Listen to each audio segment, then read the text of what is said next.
대한민국 이등병은 어떻게 만들어질까요? 육해공군 해병대, 각 군의 특성이 다른 만큼 신병교육 훈련에도 차이가 있습니다. 육군은 논산 육군훈련소를 비롯해 전국 각지에 있는 22개의 사단 신병교육대대에서, 해군은 진해 해군교육사령부에서, 공군은 진주 공군교육사령부에서, 해병대는 포항 해병대 교육훈련단에서 각각 신병을 양성하고 있습니다. 궁금해서는 4주 동안 육해공군 해병대 순으로 각 군 신병훈련에 대한 궁금증을 풀어드리는 신병교육훈련 현장을 가다 시리즈를 방송할 예정입니다. 이번 시리즈는 아들을 군에 보낸 부모님의 그리움과 입대를 앞둔 예비 훈련병들의 궁금증을 해소해드리기 위해 제작됐습니다. 그 첫 회로 육군 신병교육훈련에 대해 알아보겠습니다.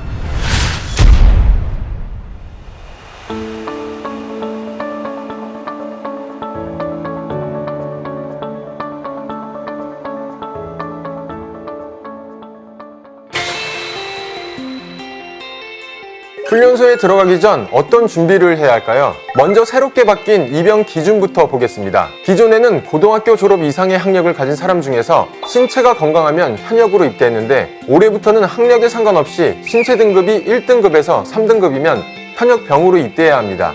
입영 준비물도 한번 짚어보겠습니다. 모든 훈련병이 반드시 준비해야 하는 3가지 입영 통지서, 신분증, 훈련 급여가 지급되는 나라사랑 카드입니다. 특기 분류를 희망한다면 기술 자격이나 면허증을 준비해야 하고, 국외 영주권자나 시민권자에 해당하거나 만성적인 질병이 있다면 이를 증명할 수 있는 서류를 준비해야 합니다. 입소 즉시 부대에서 필요한 물품을 지급하기 때문에 필수적으로 지참해야 하는 물품만 가져가고 나머지는 PX에서 구입하면 됩니다. 육군훈련소에서는 훈련병도 매주 1회 이상 PX를 이용할 수 있다고 합니다. 매년 약 25만 5천 명이 육군에 입대합니다. 육군훈련병은 타군에 비해 그 수가 월등히 많기 때문에 논산 육군훈련소 외에도 3사단 백골 신병교육대대, 27사단 이기자 신병교육대대 등 전국 22개 사단의 신병교육대대에서도 훈련을 받습니다. 특히 육군훈련소에서는 육군 전체 훈련병의 47%에 달하는 12만 명 정도가 훈련을 받습니다. 매주 약 3,000명이 입소해 5주 동안 훈련을 받기 때문에 육군훈련소에 상주하는 인원은 훈련병과 기관 장병을 합해 15,000명 이상입니다. 육군훈련소는 대한민국 최대의 신병교육 전문기관답게 그 규모가 어마어마한데요. 부대와 훈련장 면적이 무려 136만 평, 이는 여의도의 1.5배, 상암 월드컵 경기장 76개를 합친 규모입니다. 훈련소는 하루에 상수도 3,900여 톤을 소비하며 1일 급식량은 쌀 300가마, 돼지고기 12마리, 닭고기 827마리, 달걀 13,200개에 달합니다. 5주의 훈련 기간을 포함해 총 18개월 동안 복무하게 되는 입대 첫날, 훈련병들은 무엇을 할까요? 현재 코로나의 여파로 입영 모습이 예전과는 사뭇 다릅니다. 부대 운동장에서 가족의 격려와 배웅을 받으며 입대하는 모습은 이제 찾아볼 수 없게 됐습니다. 가족 주차장으로 사용되던 공터는 선별진료소가 됐고, 훈련 직할부대 중 가장 면적이 큰 입영 심사대는 코로나 확산 방지를 위해 다양한 검사를 하는 곳으로 바뀌었습니다.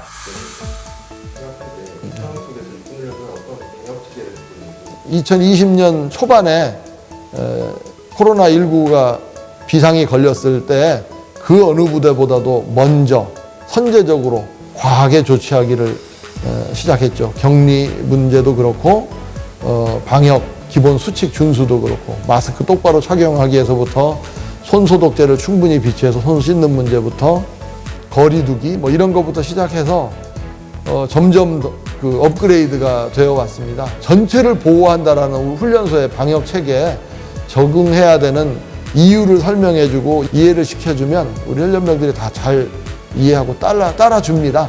자발적인 방역 수칙 준수, 또 이를 통제하는 기관 장병들의 헌신적인 노력, 이거 덕분에 코로나19로부터 아직까지 훈련소가 이렇게 안전할 수 있었다라고 생각을 하고요. 입소 후 예방적 격리 기간인 2주 동안 훈련병들은 실내에서 각종 검사를 받고 정신전력, 제식교육, 그리고 과목별 CBT를 활용한 선행학습을 통해 야외 교육을 준비합니다. 이후 신체검사와 특기 작성 검사를 마치고 군대에 적응할 수 있도록 하는 동화교육이 진행됩니다. 군인에게 가장 중요한 개인 화기를 받는 총기 수여식을 갖고 5주간의 훈련을 성공적으로 마치겠다는 다짐을 하는 입소식을 합니다. 다음으로 정신전력교육과 제식훈련을 받습니다. 이 교육은 군인으로서 갖춰야 할 기본적인 내적 자세를 배우는 시간입니다. 내가 왜 여기에 있는가를 인식하고 군인의 역할이 무엇인지, 국방의 의무가 얼마나 신성한 것인지를 깨닫는 시간입니다. 제식훈련은 본격적인 군인화 교육의 첫걸음으로 경례, 걸음걸이, 군대 예절을 익혀 진정한 군인다운 모습을 갖추기 위한 훈련입니다. 정신전력교육과 제식훈련을 통해 군인으로서의 기본 자세를 배운 후에는 과목별 CBT를 활용한 선행학습을 합니다. 작년 육군훈련소의 시범 적용을 시작으로 올해부터 사단 신병교육대대에서도 새로운 훈련 방법을 도입했습니다. 그 배경에는 크게 3가지 요인이 작용했습니다. 첫 번째는 인구의 급격한 감소에 따른 군 복무기간의 단축입니다. 육군훈련소는 5주라는 한정된 기간 안에 훈련병들을 야전부대에서 요구하는 언제든지 임무에 투입할 수 있는 전투기술이 숙달된 병사로 육성해야 하는 과제에 당면했습니다. 두 번째로는 훈련병들이 가진 공통적인 특성을 꼽을 수 있는데 이들의 공통분모는 바로 MZ세대라는 겁니다. MZ는 밀레니얼 세대의 M자와 Z세대를 합친 말입니다. MZ세대는 개인적인 성향이 뚜렷하고 공정성을 중시하며 재미와 가치를 중시합니다. 또 즉각적인 피드백에 익숙하고 동기부여가 되면 자발적으로 참여하는 특성이 있습니다. 세 번째는 코로나의 예방적 격리 기간으로 인한 야외 훈련의 공백입니다. 2주 동안 실내에서 격리 생활을 했기 때문에 남은 3주 동안 모든 야외 훈련을 마쳐야 합니다. 이런 이유로 잉여 시간을 줄일 수 있는 체계적인 훈련이 필요한 상황이었습니다. 육군훈련소는 5주라는 짧은 훈련병 양성기간과 2주간의 코로나 예방적 격리기간을 고려해 실전에 바로 투입될 수 있는 훈련병으로 육성해야 했습니다. 이를 위해 사격, 수류탄, 아미타이거 신병훈련 등 전투기술 분야 교육시간을 180시간에서 244시간으로 늘렸습니다. 또 MZ세대의 특성을 고려해 적극적이고 능동적으로 훈련에 참여할 수 있도록 교육훈련 성과에 따라 차등화된 인센티브를 주고 있습니다. 군대 단위 경쟁 방식을 도입해 합격한 분대는 휴식하도록 하고 불합격한 분대는 합격할 때까지 보충 교육을 한 뒤 재평가합니다. 교육훈련 과목별 최우수 훈련병에게는 워리어 카드를, 소대 최우수 한 개 팀에게는 탑팀 카드를 부여합니다. 인센티브를 받은 훈련병에게는 휴일 동안 영내 편의시설을 이용하고 안부전화 추가 사용 등의 혜택을 줍니다. 반면에 훈련 결과가 저조하거나 병영 생활이 불량한 훈련병은 옐로 카드를 받습니다. 국방 현실이 인구 급감의 여파로 국방 개혁이 불가피하고 병 복무 기간도 단축이 되었고 육군훈련소의 훈련 기간은 5주로 한정되어 있습니다. 그러면 과연 이들을 어떻게 강한 군인으로 만들어야 하느냐, 이런 것이 일단 당면 과제라고 생각을 했고요. 그래서 야전 신병 교육대에 비해서 훈련장의 여건이 좀 멀리 떨어져 있습니다. 대기 시간이 많고 이동 시간이 많으면 과연 어떻게 우리가 원하는 강한 훈련병을 만들 수 있을까, 이게 이제 하나의 도전 과제라고 생각을 했습니다. 5주라는 시간은 우리에게 한정되어 있지만 이 5주를 마치 15주처럼 효율성을 극대화시킨다면 야전으로 가는 훈련병, 이제 신병의 수준이 과거보다 한 2~3배 더 전사, 워리어다워지는 그런 훈련소를 만드는 것이 우리가 이 시대에 해야 될 역할이 아닐까, 이렇게 접근을 하고 육군훈련소의 교육훈련 혁신을 구상하고 추진해 왔습니다. 열심히 잘하는 사람은 인센티브를 확실히 주자. 그리고 안 되는 사람은 되도록 만들어주자.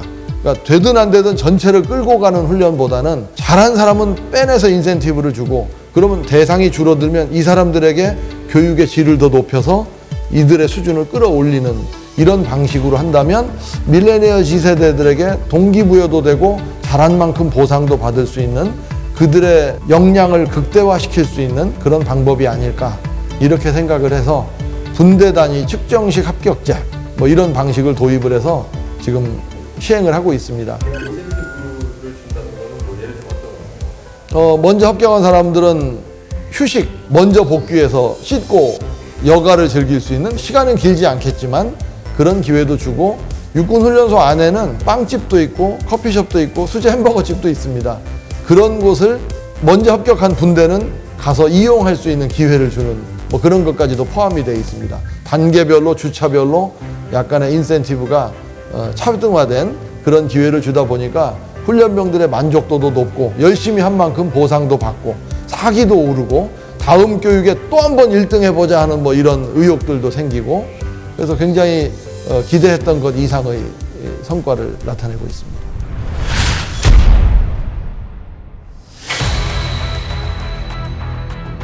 예방적 격리가 종료된 3주차부터 훈련병들은 병역 지침을 철저히 준수한 가운데 본격적인 전투기술 훈련을 받습니다. 먼저 응급처치 기술을 배웁니다. 실제 전장 상황이 발생했을 때 전투 부상자를 처치하는 데 필요한 지혈법, 부목대기 등의 기술을 반복적으로 숙달합니다. 그 다음으로는 상대편이 아군인지 적군인지 식별하기 위해 아군끼리 약속한 암호를 확인하는 방법과 보고하는 요령에 대해서 배우고 경계태세를 갖추는 교육을 받습니다.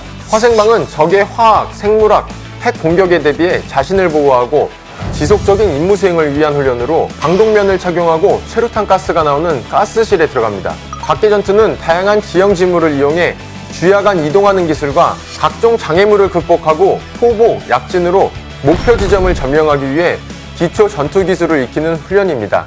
그 다음은 가장 중요한 교육 훈련 중 하나인 개인화기 사격입니다. 먼저 무기를 처음 접해본 훈련병들이 소총에 친숙할 수 있도록 교육 훈련 첫 주 총기 수여식부터 신병 훈련 종료시까지 일과중 수시로 소총 조작 요령을 숙달하도록 합니다. 특히 육군훈련소는 0점 사격 시 훈련병 스스로 탄착점을 분석하고 가늠자 조종 능력을 구비해 전장에서 자유자재로 소총을 조작하고 사격할 수 있는 능력을 키우는데 중점을 두고 있습니다.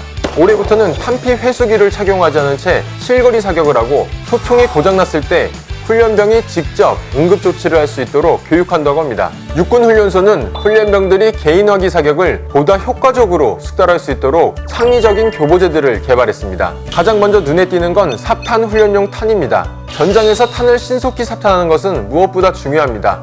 육군훈련소는 훈련병의 실질적인 전투기술 향상을 위해 육군 종합정비창과 협조해 삽탄 훈련용 탄을 제작했습니다. 실탄과 동일한 무게와 황동 재질의 삽탄 훈련용 탄으로 훈련병들은 안전을 확보한 가운데 실질적인 훈련을 하고 있습니다.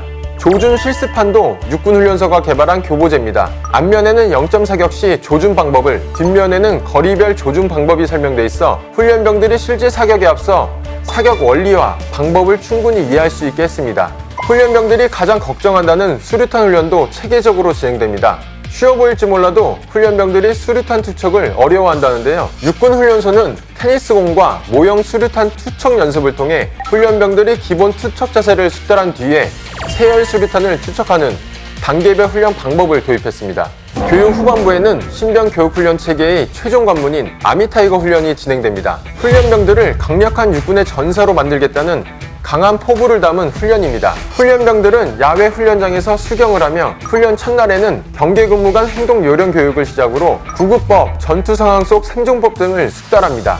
2, 3일차에는 각계 전투를 하기 위한 주야간 이동 기술, 완수 신호 등 전투 기술 교육 훈련과 상황 조치 요령을 실습합니다. 마지막 날에는 지난 4일간 숙달했던 과목을 종합적으로 실습하고 평가를 받습니다. 적 항공기 출현, 각종 장애물 극복 상황, 부상병 발생, 체류가스 발포 등 실제 전장과 비슷한 상황이 훈련병에게 주어집니다. 훈련병들은 당당한 전사로 거듭나기 위해서 지난 5주간 체득한 전투 기술을 활용해 스스로 상황을 극복해 나가야 합니다. 평가가 끝나면 밤 10시부터는 20kg 완전 무장을 하고 20km 철야 행군을 합니다.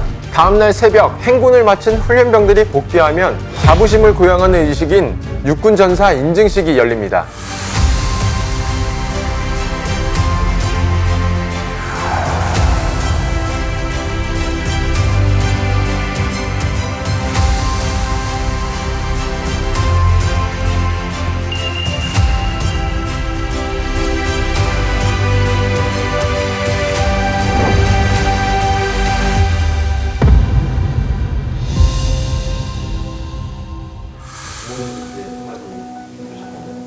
저도 2014년 12월에 제 아들이 육군훈련소에 훈련병으로 입대를 해서 2015년 1월에 수료했던, 그 당시에 입소 퇴소를 시켰던 부모의 한 사람이었거든요.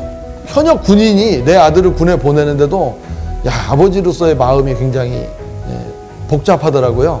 국민들의 마음이 저보다 더하면 더했지 덜하진 않을 것이라고 생각을 합니다.